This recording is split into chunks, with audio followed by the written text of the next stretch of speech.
بسم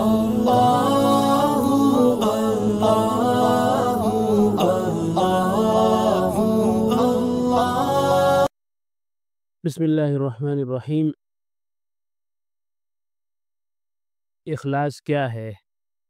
اخلاص کی بات چل رہی ہے کہ آدمی کو بالخصوص ایمان والے کو اپنے ہر عمل میں اخلاص پیدا کرنے کی ضرورت ہے۔ تو اب بات یہ کہ اخلاص کہتے کس کو ہیں؟ اخلاص کہتے ہیں ہر عمل کو اللہ تعالیٰ کی رضا اور خوشنودی کے لیے کرنا۔ کوئی بھی آدمی عمل کرے تو اس نیت سے کرے کہ اللہ خوش ہو جائے، دنیا خوش ہو نہ ہو، لوگ خوش ہو نہ ہو، یہ پیش نظر نہیں رہنا چاہیے۔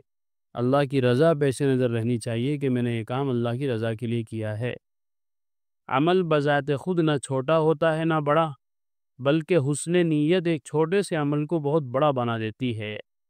نیک نیتی اگر کسی کام کے اندر شامل ہو جاتی ہے تو وہ عمل چاہے دیکھنے میں چھوٹا کیوں نہ ہو، لیکن نیک نیتی کی وجہ سے، اچھی نیت کی وجہ سے وہ عمل بہت بڑا بن جاتا ہے۔ یعنی کام وہ بڑا نہیں جس کو ہم بڑا سمجھیں، بلکہ کام وہ بڑا ہے جس کو رب بڑا سمجھے، اور رب کی بارگاہ میں بڑائی رب کو خوش کرنے سے ہوگی۔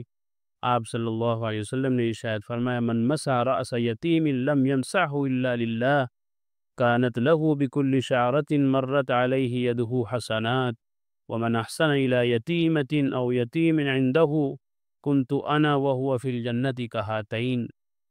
یہ مشہور روایت ہے کہ جو شخص کسی اور غرض اور جذبے کے تحت نہیں بلکہ محض اللہ کی رضا اور خوشنودی حاصل کرنے کے لیے کسی یتیم بچے کے سر پر پیار و محبت کے ساتھ ہاتھ پھیرے تو اس کے لیے یتیم کے سر پر اس بال کے عوض کے جس پر اس کا ہاتھ لگا ہے نیکیاں لکھی جاتی ہیں۔ کوئی یتیم بچہ اگر ہے تو اس کے سر پر ہم شفقت کی وجہ سے، محبت کی وجہ سے اگر ہاتھ پھیریں، اور مقصد یہ ہو کہ اللہ کے نبی صلی اللہ علیہ وسلم نے بہت تاکید فرمائی ہے یتیموں کا خیال رکھنے کی، تو میں اس نظریے کو سامنے رکھتے ہوئے اس یتیم بچے کے سر پر ہاتھ پھیر رہا ہوں کہ اللہ کا حکم ہے، اللہ کے نبی کا حکم ہے کہ ان سے محبت کی جائے، شفقت کا معاملہ ان سے کیا جائے، اس نیت سے میں سر پر ہاتھ پھیر رہا ہوں۔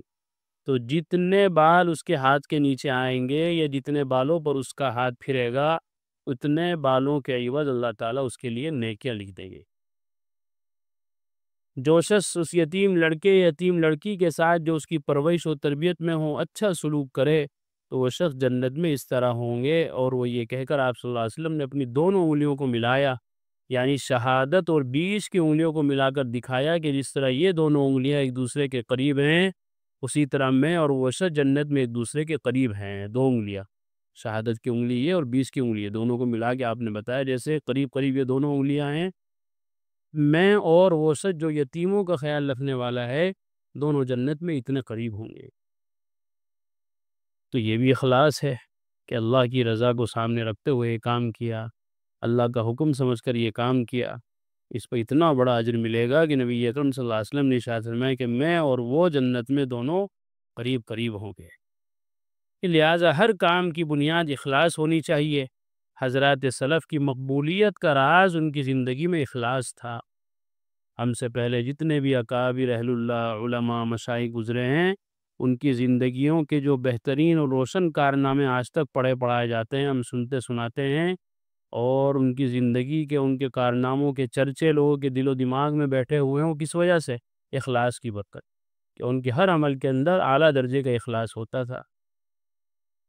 امام ابو اللیث سمرقندی رحمہ اللہ نے تنبیہ الغافلین میں ایک واقعہ لکھا کہ بنی اسرائیل میں ایک عبادت گزار شخص تھا۔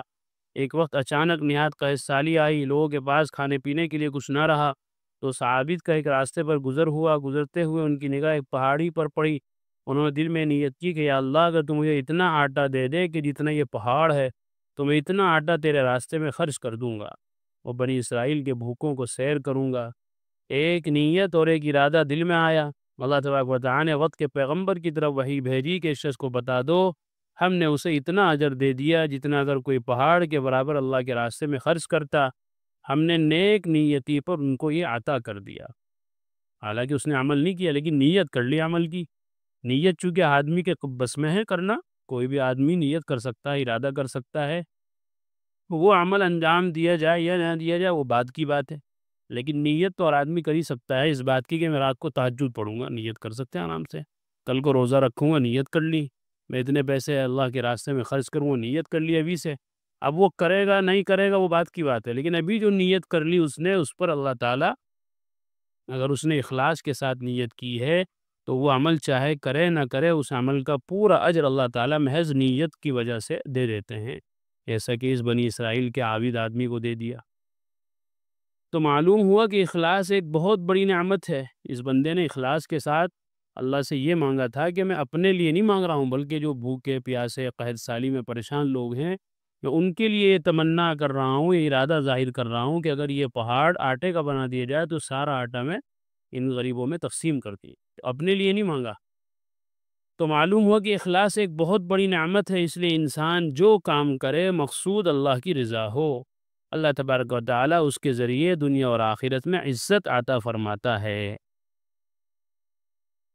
اس لیے اللہ سے دعا بھی کریں، کوشش بھی کریں کہ ہمارا ہر عمل اخلاص کے ساتھ ہو، نیک نیتی کے ساتھ ہو، ذرہ برابر اس میں دکھلاوا، ریا یا کوئی کسی طرح کی بد نیتی کا اس میں شک شبہ بھی نہ پایا جانا چاہیے۔ اللہ تعالیٰ ہمیں عمل کی توفیق عطا فرمائے۔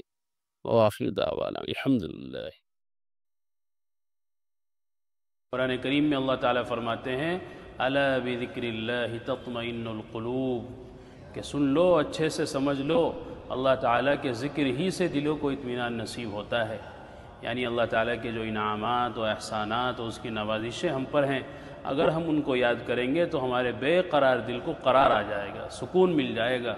اگر ہم چاہتے ہیں کہ ہمارے دلوں میں سکون آئے، اطمینان نصیب ہو، تو اس کا ایک واحد علاج اور ایک بہترین دوا یہ ہے کہ ہم فوراً اللہ کے ذکر میں مشغول ہو جائیں۔